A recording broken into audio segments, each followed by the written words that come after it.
The Black Heritage. Title: Pregnant woman thrown out on the street in the rain with nothing. She knocked on a stranger's door. Clapperboard opening teaser 3 SCNES. Timestamp 00000058. Scene 1. The camera opens on a bird's-eye view of Lagos at night. The city glitters and pulses far below a living, breathing thing of light and noise. Then the sky breaks open. Rain comes down not gently, not gradually, but all at once, the way only Lagos rain knows how to fall, violent, urgent, and indifferent to whatever stands beneath it. The camera drops lower. We are now on a narrow, poorly lit side street somewhere between Ikoyi and the mainland. Puddles form instantly. A rusted motorcycle abandoned near a gutter begins to rock in the wind. Somewhere in the distance, a dog howls. Then she appears. Abeni Chukwuma moves through the storm the way a broken thing moves, not walking, not running, but surviving. Her designer dress, once cream-white silk, is now translucent with rain and pressed flat against the enormous curve of her belly. 8 months pregnant. She carries no handbag, no phone, no umbrella. Only a small, crumpled black nylon bag swings from her right hand, banging against her thigh with every lurching step. Her feet are bare, her heels were left behind at the gate she was pushed out of. The concrete tears at her soles. She does not stop. Thunder detonates across the sky. She flinches, grabs her belly with both hands for one desperate second, then forces herself forward. She stops in front of a modest gate, weathered brown wood, chipped green paint. She raises her hand, knocks. The sound is feeble against the roar of the rain. She tries again, harder this time, and the effort costs her. She bends forward, panting. Scene 2. Inside a warm, lantern-lit living room. Crocheted doilies on a wooden table. Old photographs crowding a sideboard. A pot of something simmering quietly on a kerosene stove in the adjacent kitchen, sending ribbons of steam through the still air. An elderly woman sits in a cushioned chair, reading her Bible by lamplight. Her name is Mama Ngozi, 72 years old, a retired school teacher and widow. She has the face of a woman who has seen grief and survived it. Deep laughter lines, careful eyes, hands that have held too many children and buried too many friends. She hears the knock, tilts her head, listens. She hears it again, weaker this time. She sets her Bible on the table, wraps her wrapper tighter around her shoulders, and moves to the door. When she opens it, warm golden light spills outward like an exhaled breath. She sees Abeni. Her hand flies to her chest. Scene 3 flashback. Bright lights, a lavish compound in Ikoyi, marble floors visible through a towering glass door, a fountain gurgling in the center of a manicured front garden, security lights blazing. And in the middle of all that wealth and brightness, a woman on her knees in the mud. Abeni, same cream silk dress, same swollen belly, but this dress is still dry. This was only minutes ago. 2 security men in black uniforms grip her by the arms and drag her toward the massive black iron gate. She struggles, screams, grabs at the gate posts. They pry her fingers away one by one. Behind them, a tall man in an expensive agbada stands at the top of the stairs leading into the mansion. His arms are folded. His face is stone. This is Chief Emeka Okoye, her husband of 6 years. "Let her go," he says, and his voice carries not a tremor. "She is nothing to me." The gate slams shut with a sound like a gunshot. Abeni is on her knees in the rain, which has now started to fall. She stares at the closed gate for a long, unblinking moment. Then she picks up the black nylon bag someone has tossed over the gate after her. She stands up and she walks. Narrator: warm, emotional voice. "Hello, family. Welcome back to African Empire Folktales, the place where real strength lives, where Africa's truest stories are told, and where the human heart refuses to quit. If you are new here, you have found your home. Before we enter this powerful story together, I need you to do something for me right now. Smash that like button, this story deserves it. Share this video with someone in your life who needs to be reminded that God does not abandon the innocent. And please subscribe and turn on the notification bell so you never miss a single story we bring to you. Now are you ready? Let us go in. Chapter 1, The Betrayal. 01/00/1830. The rain that descended on Lagos that Thursday night in November was not ordinary rain.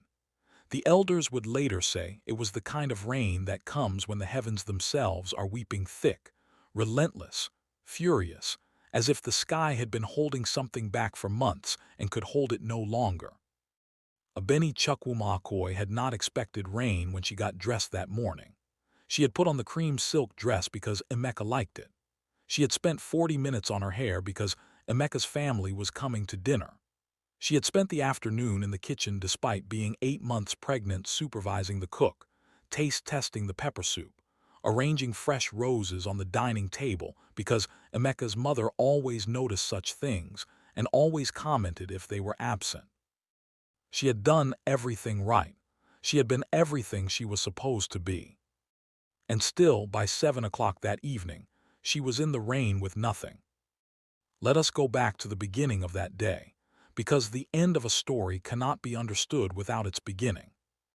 Emeka Akoi was not always a cruel man, or perhaps he was, and Abeni had simply not known how to see it. He was powerful and handsome and persuasive in the way that powerful men often are. He made you feel chosen simply by the act of choosing you. When he proposed to Abeni 6 years ago, he had done it in front of all her friends at the rooftop restaurant in Victoria Island where they had their first date. He had told her she was the most brilliant, most beautiful woman he had ever encountered. He had promised her a life without worry. She had believed him. She had given up her career as a food scientist, a decision he had suggested gently, then insisted upon firmly, then engineered circumstantially until she had no reasonable choice but to comply. She had moved into his mansion in Ikoyi, 7 bedrooms, 3 sitting rooms, a pool, staff quarters for 6 domestic workers, a fountain she had never particularly liked but never said so. She had managed his home, entertained his guests, supported his business decisions, sat beside him at charity galas and political dinners and church anniversary celebrations with her smile perfectly maintained. And when, after 3 years of marriage, the pregnancy finally took after 2 heartbreaking miscarriages that she had mourned mostly alone because Emeka did not believe in what he called excessive grief, she had been filled with a joy so enormous it frightened her. A baby, their baby, the family she had always wanted. She was 8 months along when everything collapsed in a single evening. Emeka had returned that Thursday from a 2-week business trip to Abuja with someone Abeni had never met, his younger cousin, Adana. Adana was perhaps 23, slender and striking, with the kind of easy confidence that came from knowing one was beautiful and knowing that beauty in this world was its own form of currency. She walked into the Ikoyi mansion as though she had been there before. She took the seat at the dining table closest to Emeka. She called him Cuz, with a familiarity that was warm in a way that did not feel cousinly. Abeni noticed, but she said nothing. She was good at saying nothing. The trouble began 40 minutes after they arrived. Emeka's phone rang. He stepped away to take the call. Adana stayed at the table with Abeni, and for a moment they made polite conversation, Abeni asking about Adana's work, Adana answering vaguely, something about business that she did not elaborate on. Then Emeka came back. His face had changed entirely. He set his phone on the table and slid it across to Abeni. Explain this. On the screen was a conversation, WhatsApp messages between a number she did not recognize and someone whose profile picture appeared to be her own face. The messages were explicit, intimate, shameful, and they were time-stamped from the previous week while Emeka was in Abuja. Abeni stared at the screen for a long time. Emeka, she said, careful and quiet, those are not my messages. Someone has edited these. Look, the number is not my number. Look at the contact name. I know your face, he said. The picture can be taken from anywhere, from Instagram, from our wedding. There is more. He took the phone back and opened a folder of photographs. These were worse images that appeared, on the surface, to place Abeni in compromising situations with a man she had never seen in her life. She understood, even in her shock, that these were fabricated. She had not left the house in 4 days. She had her third trimester appointments, her prenatal yoga in the compound, her kitchen visits. She had proof. She had the security camera footage from their own gate. Emeka, the cameras. I have seen the cameras. His voice did not rise. That was what frightened her most, how quiet he was. You are clever, Abeni. You have always been clever. That is what I liked about you. You knew which cameras covered which angles. That is not. The child, he said, and something in his face shifted, something that turned her blood cold. How do I know that child is mine? The table went absolutely silent. Even Adana looked at her plate. Emeka, Abeni's voice broke on his name for the first time. You know that child is yours. You were present at the conception. You were present at every scan. You have held those ultrasound pictures in your hands. You told me, you sat beside me in that hospital and told me. I know what I said. He stood up. And now I am saying something different. I want you out of my house tonight. I am 8 months pregnant. That is not my problem. Later, she would understand what had happened. She would understand it completely and with a clarity that did not make it hurt less but made it make sense, which was its own small mercy. She would learn from Barrister Ifoma, months later, that Emeka had wanted out of the marriage for a year, that there were women, plural, not just one, that his frequent Abuja trips had a purpose that had nothing to do with business. She would learn that the fabricated messages and photographs had been commissioned, actually commissioned, paid for by someone in his circle who specialized in exactly this kind of digital destruction. She would learn that Adana was not his cousin at all, but his girlfriend of 8 months, the length of Abeni's pregnancy, was not a coincidence. She would learn all of this later. That night she knew none of it. That night, she only knew that the 2 security men, Emmanuel and Uch, who had greeted her every morning for 6 years, who she had brought food to when they worked late, whose children's school fees she had quietly assisted with twice, were now gripping her arms and walking her toward the gate. She fought them. She was 8 months pregnant and barefoot, and her hands were slipping on the wet iron gate, and she fought them with everything she had, which was not enough and had never been enough in this house, and perhaps she had always known that, somewhere, underneath the roses on the dining table and the perfectly maintained smile. The black nylon bag sailed over the gate and landed in a puddle at her feet. 3 changes of clothes. No phone. Emeka kept the phone, and the number was registered in the company's name. No money. Their accounts were joint, and joint meant his, as she had learned. No prenatal medication, her vitamins, her iron tablets, her folic acid, all of it sitting on the bathroom shelf in the house that now had a locked gate between her and them. She stood in the rain. She stood there for what might have been 2 minutes or 10, staring at the black iron gate with the rain streaming down her face, and something in her went very still and very quiet, the way the eye of a storm is still and quiet while everything around it is in chaos.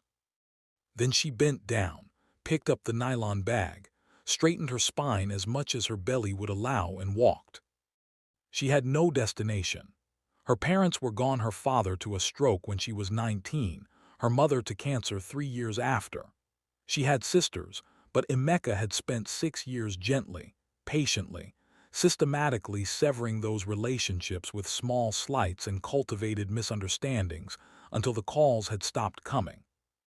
She had friends, once colleagues from her food science days, women from the estate, neighbors from before the move to Ikoyi, but one by one they had receded, some through Emeka's discouragements, some through the natural drift of lives lived differently.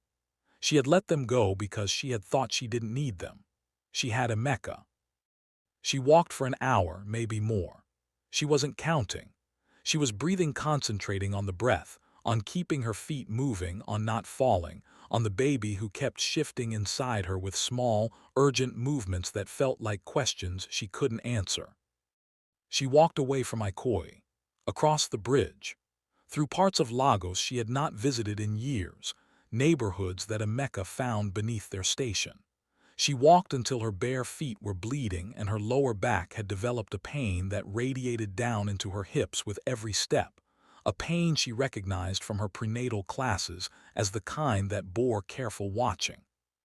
She was somewhere in Surulere when her legs decided they were done. She leaned against a wall, closed her eyes. The rain had not softened, if anything, it had intensified, drumming on the zinc rooftops overhead with a sound like applause for something terrible. She was trying to remember how to pray, which she had once known how to do, when she saw the light. It came from the window of a small bungalow 20 feet to her left, a soft, warm, amber-yellow light that had the quality of firelight or lamplight, intimate and alive, utterly different from the harsh security lights and street lamps that had illuminated her walk. It was the kind of light that suggested someone was home, someone was awake, someone was present. She picked up the nylon bag, she walked to the gate, she raised her hand. She knocked 3 times, soft as feathers. And then she waited in the rain, with her baby pressing against her ribs, to discover what kind of world this was. Chapter 2: The Sanctuary. 1831-36-45. The woman who opened the door was not what Abeni expected, though later she would struggle to say what she had expected. Salvation, perhaps, has no particular face. It arrives in whatever packaging God chooses. Mama Ngozi Adi's Obira was 72 years old. She was a short, compact woman with a round face creased into kindly lines, the laughter lines of someone who had laughed genuinely and often, and the grief lines of someone who had buried a husband and a daughter within 4 years of each other and had chosen, after an appropriate period of collapse, to continue living. Her gray hair was pulled back under a simple head tie. She wore an old blue wrapper and a white blouse that had been washed so many times it was now the color of pale clouds. She held a kerosene lamp in one hand and her reading glasses in the other, and she looked at Abeni with the direct, unembellished gaze of a woman who had spent 35 years teaching secondary school in Lagos State and had therefore seen every variety of human difficulty and did not require time to recognize it. "Chink," she whispered, "the lamp swayed, my child." "Please," Abeni said, and was surprised to find she had no other words. Just that one, please. That was enough. Mama Ngozi set the lamp on the table inside the door, stepped out into the rain and put her small arms around Abeni's enormous, shivering frame and held her. Just held her. For a moment that lasted long enough that Abeni's whole body began to shake, not from cold, but from something releasing, something she had been holding for the last hour, or the last 6 years, or perhaps her whole life. She couldn't be certain. "Come inside," Mama Ngozi said, in the voice she used to use for children who had been frightened and needed to know the teacher was in charge. "Come inside right now." The living room was warm from the kerosene stove. Mama Ngozi sat Abeni on the large cushioned sofa that occupied most of the left wall, disappeared briefly into the bedroom, and returned with 2 thick towels and a heavy wool blanket. She helped Abeni peel off the wet dress the silk clung and resisted, and wrapped her in the towels with the efficient tenderness of a woman accustomed to caring for bodies that needed care.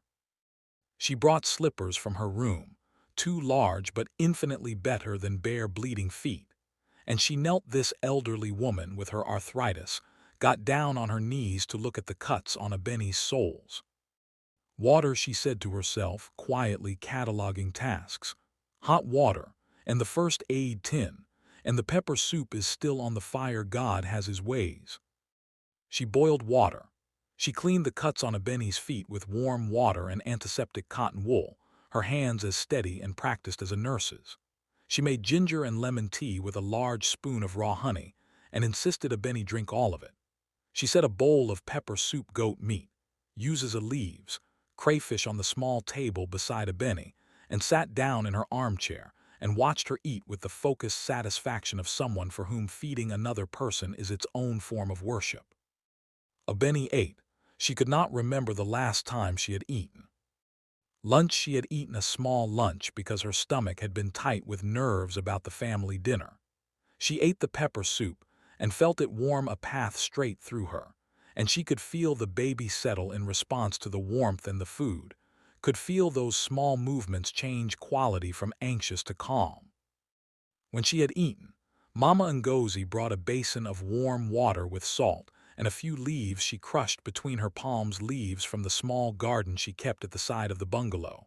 Plants she grew for various purposes she had learned from a lifetime of practical knowledge, and she soaked Abeni's feet while Abeni finally, in the warmth and the quiet, began to speak. She did not plan it. She did not decide to tell this stranger her story. It simply came out of her the way things come out when the body is fed and warm and safe enough to release what has been locked inside it, carefully at first, haltingly, in short disconnected sentences, and then in a rush, all of it from the beginning, from the day she married Emeka, from the slow erosion of her friendships and her career and her sense of self, from the miscarriages, from the joy of the pregnancy, from Adana at the dining table to the gate slamming shut. Mama Ngozi listened. She did not interrupt.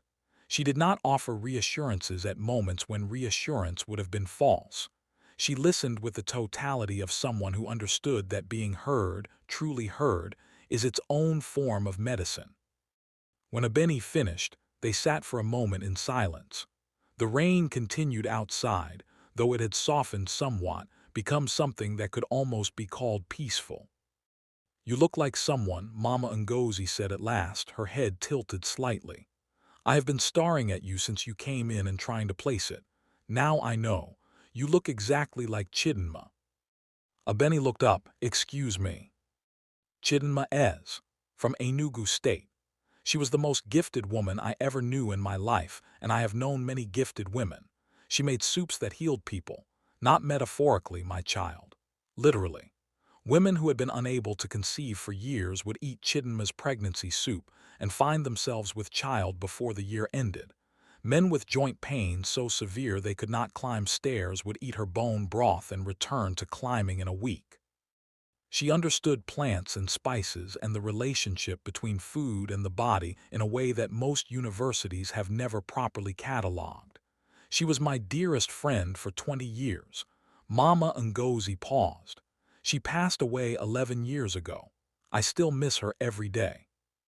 Abeni's breath had stilled. Chidinma Ez was my grandmother.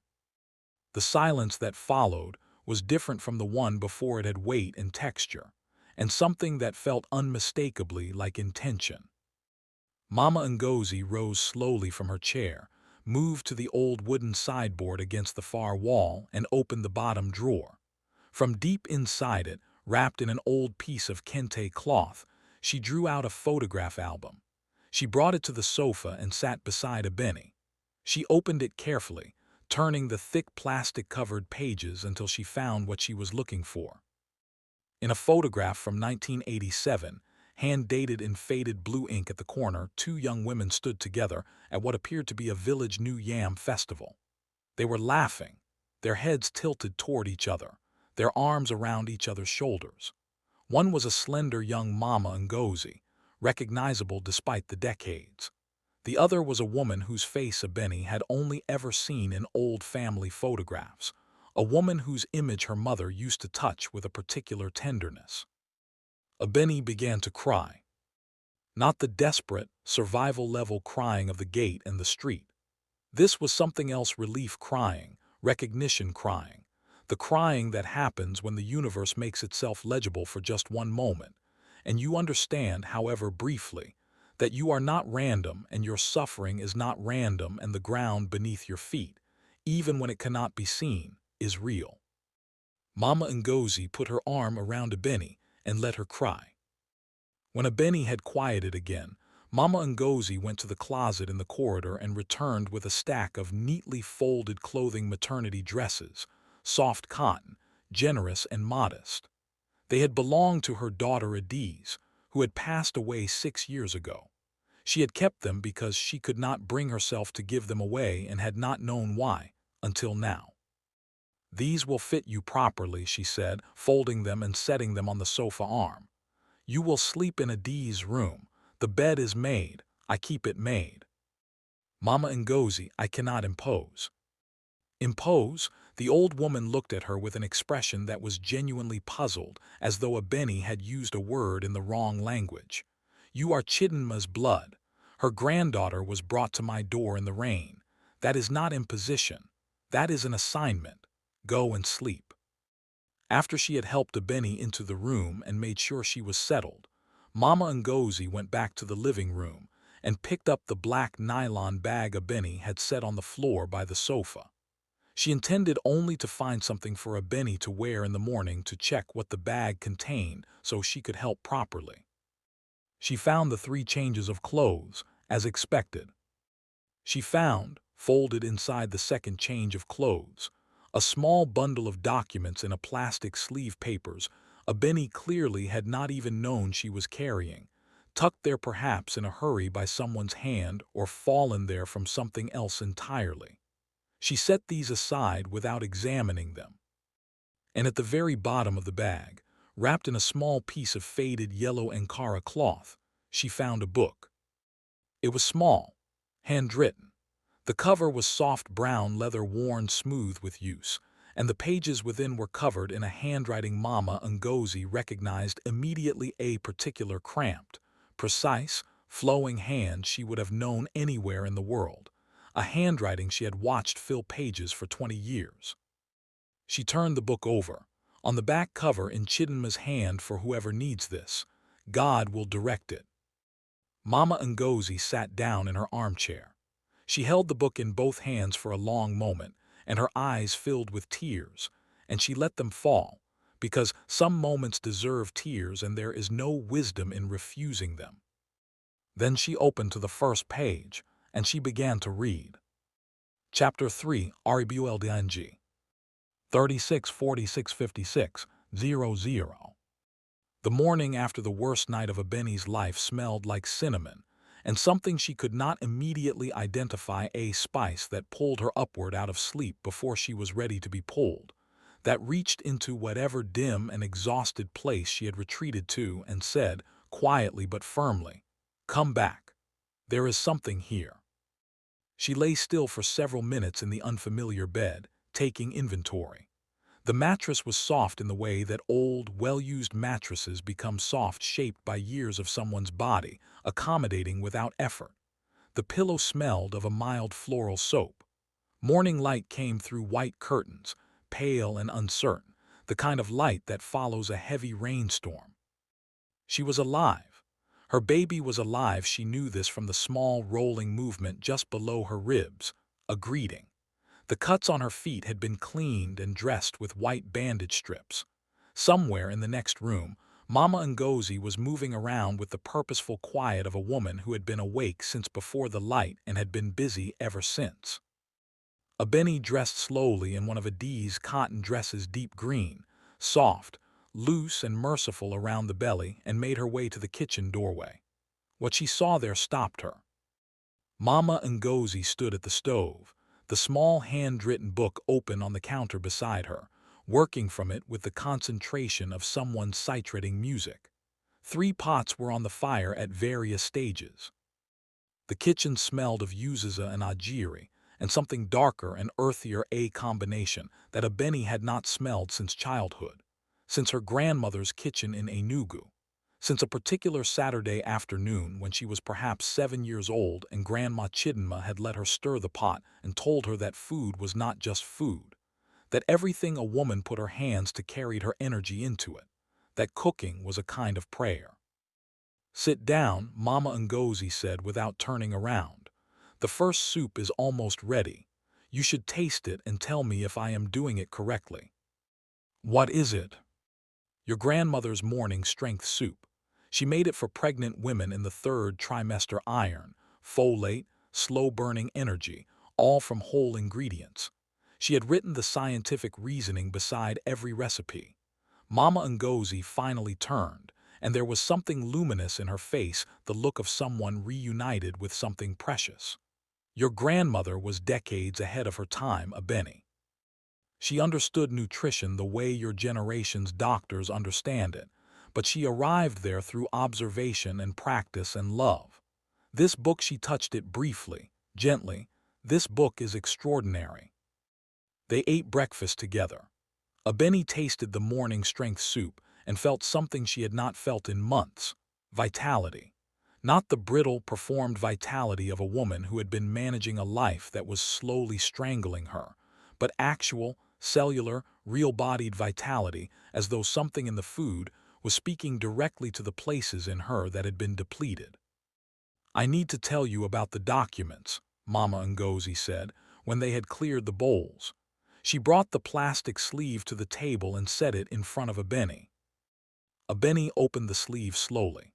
The documents were familiar and not familiar. She recognized some of them from years ago, papers she had signed without fully reading because Emeka had presented them as routine, administrative, requiring only her signature. There was a copy of a joint property agreement for a piece of land in Lekki Phase 2. There were copies of share certificates in Emeka's oil company, in both their names. There were bank statements from a joint savings account that she had contributed to for 3 years before Emeka had informed her it was now solely managed through his company accounts. But here were the statements, showing her contributions clearly, her name, her deposits. And there was a small handwritten record in her own handwriting.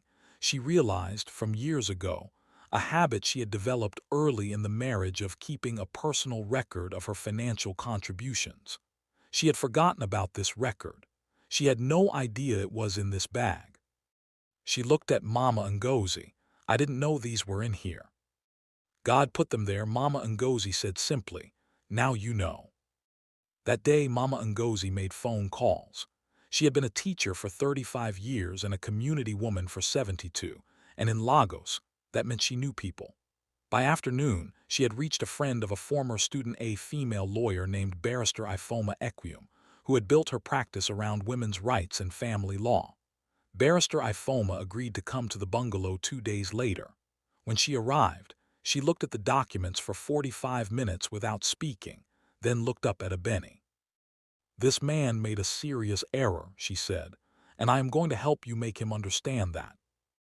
In the meantime, life in the small bungalow began to find its rhythm. The first week, Abeni rested. She slept longer than she had in years. She ate Mama Ngozi's cooking. The soup book yielded something new every day, and each dish was more extraordinary than the last. The neighborhood began to notice. Mama Ngozi's bungalow had always been a quiet, self-contained place. Now there were aromas coming from it at all hours, rich and complex and deeply appealing in the way that only food made with care and genuine knowledge can be. The neighbor from 3 houses down, a young woman named Taiwo, heavily pregnant herself, knocked on the gate on the 4th morning and asked, very politely, if whatever was being cooked was available for purchase. Abeni laughed. It surprised her, the laugh. She had not expected to still know how to do it. She and Mama Ngozi looked at each other. "Why not?" Mama Ngozi said. They made a pot of the pregnancy wellness soup that afternoon and sold it to Taiwo and to 2 other women. Taiwo texted within the hour. They charged what seemed reasonable. The women came back the next day asking for more, and they brought their mothers. Abeni, still sore-footed but increasingly energetic, began to work alongside Mama Ngozi in the kitchen. She had her food science training dormant for 6 years but not gone. The way a language learned in childhood is never fully forgotten, and she began applying it to her grandmother's recipes. She understood from training what the body needed in late pregnancy and why. She could read the old recipes and identify the mechanisms, the iron sources and the anti-inflammatory compounds and the folate and the slow-release carbohydrates. And with that understanding, she could refine and adapt. Slightly less pepper for women with heartburn, this addition for women with joint swelling, that substitution for women who could not tolerate the smell of ajiri in their first trimester. Within 2 weeks, they had 4 regular customers. Within 3, they had 11. Abeni began keeping records, a simple notebook, income and expenses, what sold and what didn't, what people asked for that they hadn't made yet. She discovered she was good at this. Not just the cooking, she had always been good at the cooking. Her grandmother had seen to that, but the enterprise of it, the reading of what people needed, and the designing of something that met that need precisely. She had been a food scientist. She had left a career to become a wife. Somewhere in the crossing, she had forgotten that she had been, before anything else, someone who understood food and its relationship to the human body with a depth that was unusual, and that could, properly directed, be genuinely valuable. The money was small but real. She used the first significant sum to buy her own gas cylinder second-hand, perfectly functional and proper cooking pots and utensils that belonged to the business rather than borrowed from Mama Ngozi's personal kitchen. She used the next sum to buy prenatal vitamins. She set aside everything after that.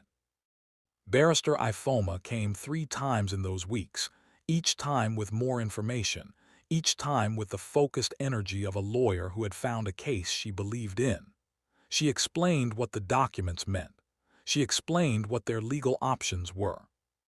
She told Abeni, without softening it, that this would take time and that Emeka's legal resources were substantial, but that the evidence of his misconduct was clear, and the evidence of her contributions was documented, and that in her professional opinion the outcome, reached properly, would favor Abeni.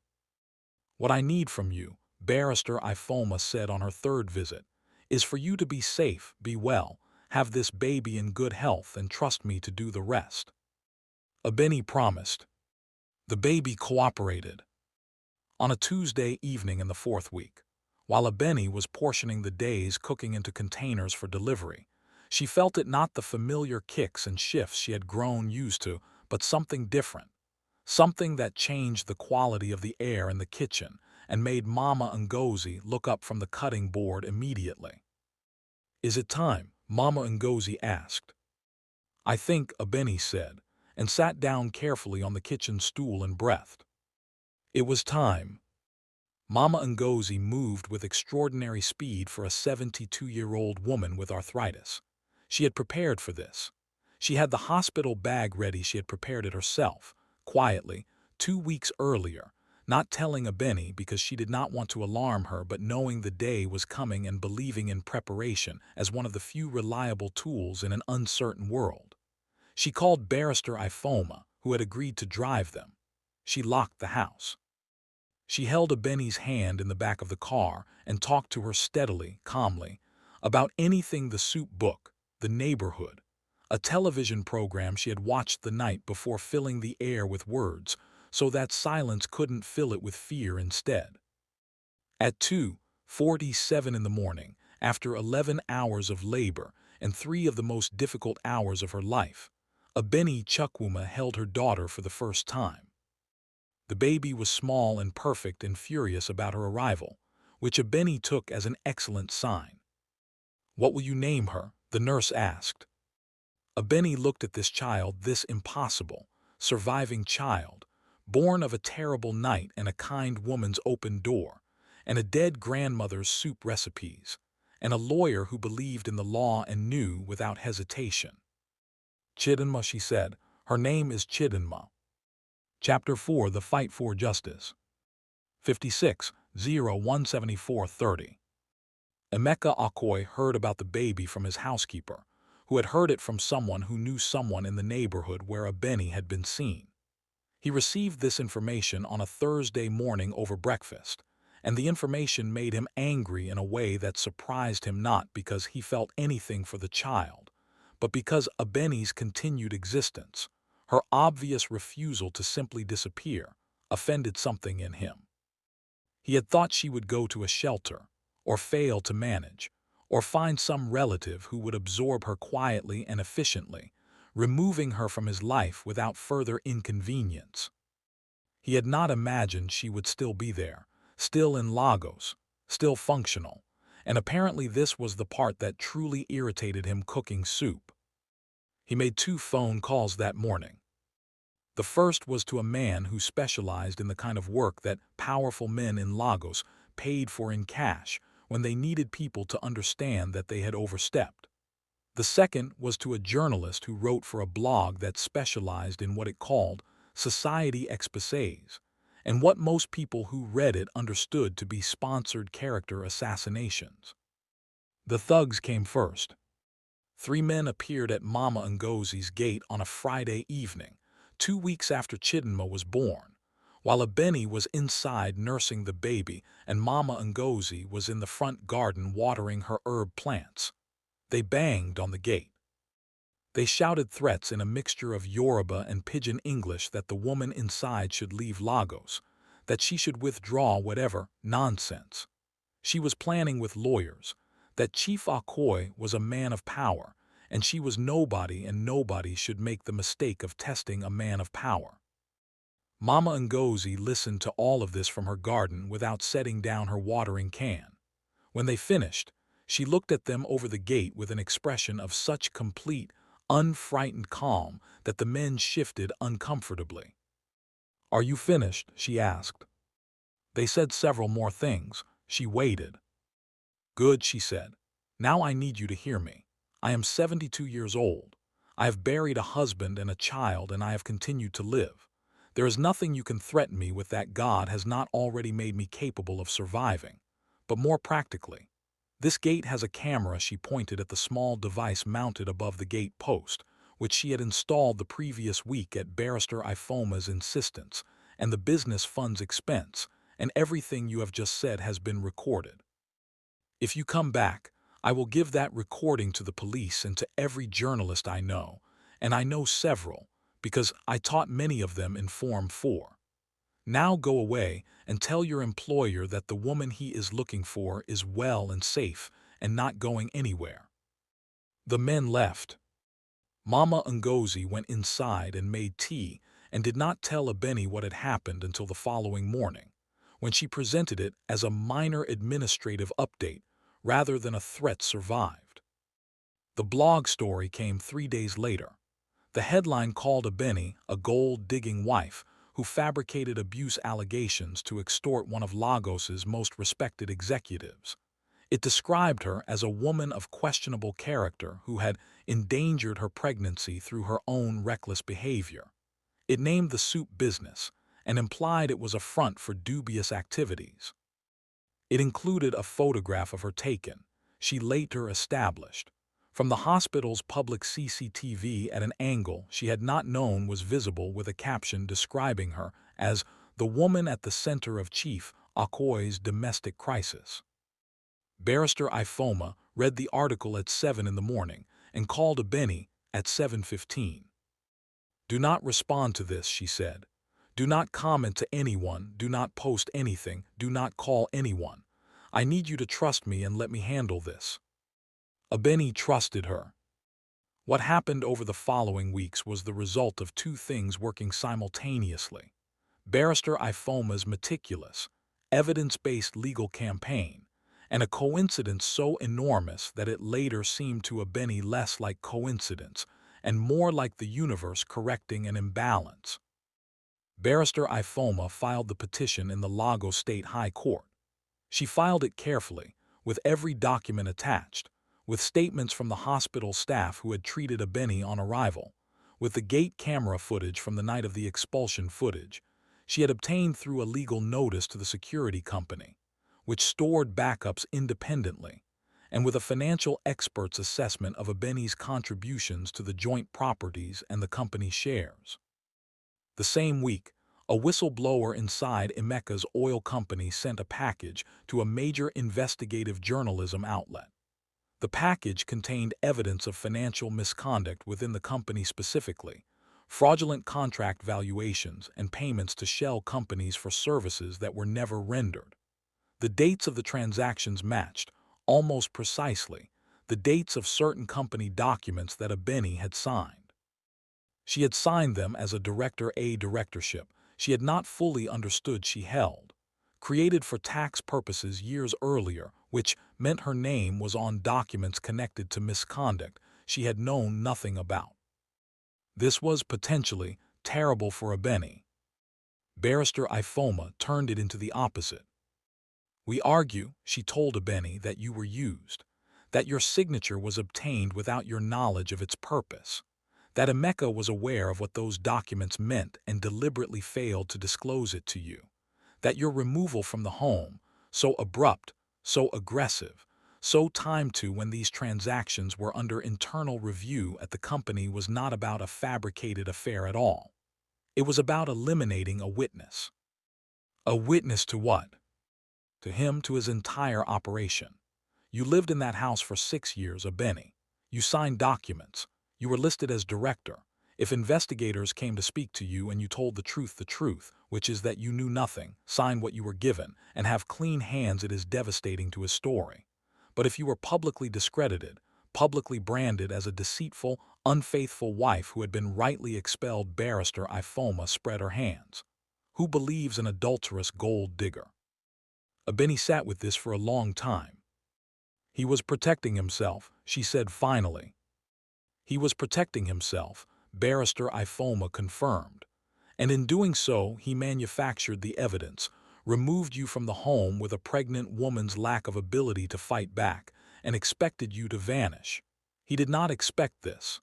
She set her hand briefly, firmly, on the stack of documents between them. The court case opened 6 weeks after Abeni gave birth to baby Chidinma. It drew attention almost immediately, not only because of the financial scandal swirling around Emeka's company, which had been picked up by national business media, but because 3 days before the first hearing, a video appeared on social media. It was footage from the security camera system of the neighboring property on Emeka Street, a camera that angled slightly toward the Akoi Mansion gate, and that, on the night of the storm, had captured a portion of what happened there. It was not complete. It did not capture everything, but it captured enough. A very pregnant woman in a white dress, the gate, 2 men in black uniforms, and a rain-soaked street. The video was shared 400,000 times in 36 hours. Lagos spoke. Twitter erupted. Comment sections filled with rage and testimony. Other women, other stories, other gates in other reigns, brought forward by the sight of this particular woman at this particular gate. Public opinion gathered itself into something focused and furious. Emeka arrived at court on the first day with 3 senior advocates in silk and a personal assistant carrying a briefcase. Abeni arrived with Barrister Ifoma, a file of documents, and baby Chidinma asleep in a carrier on Mama Ngozi's chest in the gallery. The proceedings were not brief. They were not simple. There were motions and adjournments and counterarguments and moments when Barrister Ifoma came to Abeni's house in the evening looking tired in a way she was trying to hide. There were nights when Abeni lay awake feeding the baby and stared at the ceiling and felt the fear rise in her like groundwater and had to breathe through it, deliberately and carefully, the way her prenatal class had taught her the same technique. She realized that she now used for everything. But the evidence held. The evidence had been real from the beginning, and real evidence, when it is gathered by a competent advocate and placed in front of a just judge, has a way of surviving even the most expensive opposition. In a courtroom that was unusually full for a civil case, journalists, women's rights observers, a documentary filmmaker who would later produce a film about the case, the judge delivered the ruling over 2 sessions. Emeka was ordered to release the joint assets, the Lekki land, the shares, the savings. He was ordered to pay substantial compensation, a figure that made the journalists' pens move quickly. He was directed to issue a formal, written, public apology for the circumstances of Abeni's removal from the matrimonial home. His company, under separate but related investigation by the Financial Crimes Authority, suspended him from executive duties pending review. The judge, before she concluded, added 1 sentence that was not legally required. She added it because she had sat through both sessions and listened to everything, and was also a woman and also a human being who was using the latitude of her position to say what the law allowed her space to say. The court notes, she said, that the events of the night in question, in which a woman 8 months pregnant was expelled from her home in the rain with no phone, no money, and no access to her medical supplies, constitute a level of disregard for human dignity that this court finds profoundly troubling. The law speaks through this ruling, but let it also be said plainly, what was done to this woman was wrong. Abeni sat in the courtroom with Chidinma in her arms. She did not shout. She did not cry. She did not speak. She simply sat in the courtroom with her daughter and her dignity, and the evidence of her own strength arranged around her like armor, and she received what had always been hers. Chapter 5 Resolution 74-3185-00. The building had been a hardware store in a previous life, a square, practical space with high ceilings and good ventilation, and once the shelves were removed, a surprising sense of possibility. It sat on a busy street in Surulere, 3 blocks from Mama Ngozi's bungalow, and it had been vacant for 8 months when Abeni first noticed it, taped to a lamppost. A handwritten rental notice, the landlord's number scrawled at the bottom. She called the number. She negotiated quietly and practically, the way she had learned to do everything since that November night, with precision and without wasted energy. She signed the lease on a Thursday morning, 9 months after she had walked through a rainstorm with 3 changes of clothes and a nylon bag, and she stood in the empty space afterward and looked at the high ceilings and the good light coming through the windows, and she thought of her grandmother, who had understood that food is not just food, that everything a woman puts her hands to carries her energy into it, that cooking is a kind of prayer. She named it Chidinma's Kitchen. The sign was painted by a local artist, a woman from the neighborhood who did murals on school walls and had heard Abeni's story through Taiwo, through the neighborhood's own fast and thorough communication network, and who refused to accept more than half her usual rate because some work, she said, you do because it needs to be done. The sign was green and gold, with the name in a handwriting style that echoed her grandmother's own, and beneath the name a smaller line, Healing Soups and Heritage Meals. The opening was not a formal event. There was no ribbon cutting and no Instagram announcement and no influencer presence. What there was, on the first Saturday morning, was Mama Ngozi at the stove and Abeni at the counter and 5 women from the neighborhood who had agreed to come help serve, and the smell of 4 different soups making its way into the street like a gentle, insistent invitation. By 10 o'clock, the narrow dining room was full. By noon, they had run out of 2 of the 4 soups. By 3 o'clock, Abeni was taking orders for the following week. By evening, sitting in the kitchen after closing with a cup of the ginger tea that Mama Ngozi still made exactly the way she had made it the first night, Abeni understood that they had done something real here. Not wishful, not precarious, real. The business grew with the steadiness of something planted in good soil, watered consistently, given enough light. It grew because the soups were genuinely extraordinary, because the notebook Chidinma had left behind was not folklore or nostalgia, but actual, functional, biochemically sound knowledge of what whole foods and herbs do in the human body, combined with a culinary skill that had been refined over decades. The pregnancy wellness soup became the flagship product. Women traveled from Ikja and Yaba and Lekki for it. A nutritionist in the area, Dr. Bolus Ademi, came to investigate the claimed benefits somewhat skeptically, and left having spent 2 hours in the kitchen with Abeni going through the recipe components and their properties, and subsequently wrote about the restaurant in a health and wellness column with a circulation of 70,000 readers. But it grew also because Abeni built it around a principle that she had formed in the weeks in Mama Ngozi's kitchen, in the early uncertain days when everything could still have collapsed. She did not forget where she came from. She employed 5 women in the first year.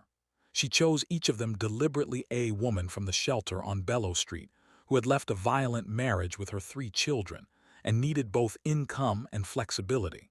A young woman who had aged out of foster care and had no family network and needed a stable foundation. 2 women from a single mother's cooperative she had joined through Barrister Ifoma's network. A university student working her way through a food science degree, to whom Abeni paid a salary and whom she mentored informally, and whom she thought of sometimes with the specific tenderness of someone giving what they wished they had once been given. She paid them fairly. She gave them a percentage of profit beyond their salaries. She trained them not just in the recipes, but in the science of the recipes, in understanding why each ingredient did what it did, so that they were not just workers following a process, but practitioners with knowledge that belonged to them. Every Wednesday, the restaurant offered free soup to expectant mothers who could not pay. Abeni knew what it was to be pregnant and without resources and unable to access the nutrition a growing child needed. She knew it in her feet and her back and her marrow. She was not going to know it and do nothing about it. Mama Ngozi came every day. She had no formal role and would not hear of being paid, and contributed more than anyone else simply by being present, by the quality of her attention, by her memory of the recipes, by her willingness to sit with the young women who came in, who needed more than soup, and to listen to them with the same totality she had applied to listening to a rain-soaked pregnant woman on her doorstep one November night. Baby Chidinma grew with the restaurant. She was crawling when they opened. She was walking by the time the second location became viable. She was saying words, clear, specific words, not baby words, by the time her mother was giving interviews to a business magazine about scaling a heritage food concept in the modern Nigerian market. She spent her days in a padded play area Abeni had built in the corner of the kitchen, surrounded by the smells of her great-grandmother's recipes, watched over by 5 women who adored her, and an elderly woman who called her the restaurant's general manager. 6 months after opening, Emeka came. He came alone, which was not what she had expected. She had expected lawyers or intermediaries or another threat, another tactic, some new maneuver from the man who had so many maneuvers. But he came alone, on a Tuesday afternoon when the lunch rush was winding down, and he stood on the pavement outside the window and looked in for a long moment before he knocked on the glass. One of the staff came to tell Abeni. She handed baby Chidinma to Mama Ngozi. She walked to the door. She opened it. She looked at him. He was thinner than she remembered. The agbada and the confidence and the carefully maintained authority were all still present, technically, but they sat on him differently, looser, as though they no longer fit properly, as though the scaffolding underneath them had been significantly altered. "Abeni," he said. She waited. "I came to," he stopped. Whatever he had rehearsed, it had left him. "I thought perhaps we could speak about." "No," she said, quietly, without heat, "the way you say something that has been considered for a long time and has arrived at a place of complete certainty. You threw me out of your gate in the rain when I was 8 months pregnant," she said, keeping her voice even, keeping her eyes on his, holding nothing back and adding nothing unnecessary. "You fabricated evidence to destroy my reputation. You sent people to frighten an elderly woman and a newborn child. You tried to take credit for work I contributed to and erase the years I gave to your life and your home and your family name." She paused. "You made a mistake when you put me out that night. You made a mistake because you underestimated what I had in me and what God had placed in the world ahead of me. I am not angry with you, Emeka. I am too busy for anger, but we have nothing to speak about." She stepped back. She closed the door gently. She walked back through the warm, fragrant restaurant to the kitchen, where Mama Ngozi was holding Chidinma up to see the herb garden through the small kitchen window, pointing out the plants by name. She sat down. She poured herself a cup of ginger tea. She thought of a rainy Thursday night and a black nylon bag, and 3 changes of clothes, and a woman who opened a door with a lantern in her hand. She thought of her grandmother's handwriting, cramped and precise and full of love, filling the pages of a small leather book that had waited at the bottom of a bag for the right hands to find it. She thought of what it meant to knock on a door not knowing what is behind it, to knock anyway, to discover that the world which had shown you its worst still contained this, an old woman in a blue wrapper who says come inside and means it absolutely. Outside, through the restaurant window, Surulere moved through its evening motorbikes and market women, and the calls of children running through the alley that ran beside the building, the smell of someone's supper coming from an open window across the street, the particular golden quality that Lagos light takes on at the end of the day, just before darkness, when everything is briefly the color of honey. Chidinma's kitchen was full. It was always full. Final narration closing. 85018550. There is a thing that happens when a person is reduced to nothing, truly nothing. No resources, no network, no safety, nowhere to go, and chooses to keep walking. Something in that choice, something in that refusal to stop, becomes its own foundation. Abeni walked in the rain with bare, bleeding feet and an unborn child in a nylon bag, and what she walked into was not a miracle in the traditional sense. No angel descended, no sudden reversal arrived. What she walked into was a door, an old woman. A lamp, soup on a stove, a dead grandmother's handwriting in a leather book. Small things, the most ordinary things. And those small, ordinary things, received by a person who was prepared to receive them, who had not had the capacity for hope crushed out of her, who still knew how to knock, even when she was afraid of what might not answer, became a life, a business, a daughter, justice. The rain that falls on you is real. The gate that slams in your face is real. The darkness and the pain and the moment when your strength gives out against a wall somewhere in the middle of a city that does not know your name, all of that is real. And so is the light in the window. And so is the hand that opens the door. African women have survived on this truth since before memory, that the worst night has a morning, that what you carry in your blood cannot be taken from you, that the knowledge your grandmother pressed into her hands and transferred into everything she cooked, and everything she said, and everything she was, does not die when she dies, but waits, patient, for the moment when it is needed. This is Abeni's story. This is your story too, if you need it to be. Thank you for watching, family. If this story moved you, if it reminded you of someone, or gave you something, or made you feel less alone in whatever rain you are currently standing in, please like this video, share it with someone who needs to hear it today, and drop Chidinma is strong in the comments below so I know you were here. Subscribe to African Empire Folktales for more stories of power, survival, and the extraordinary resilience of our people.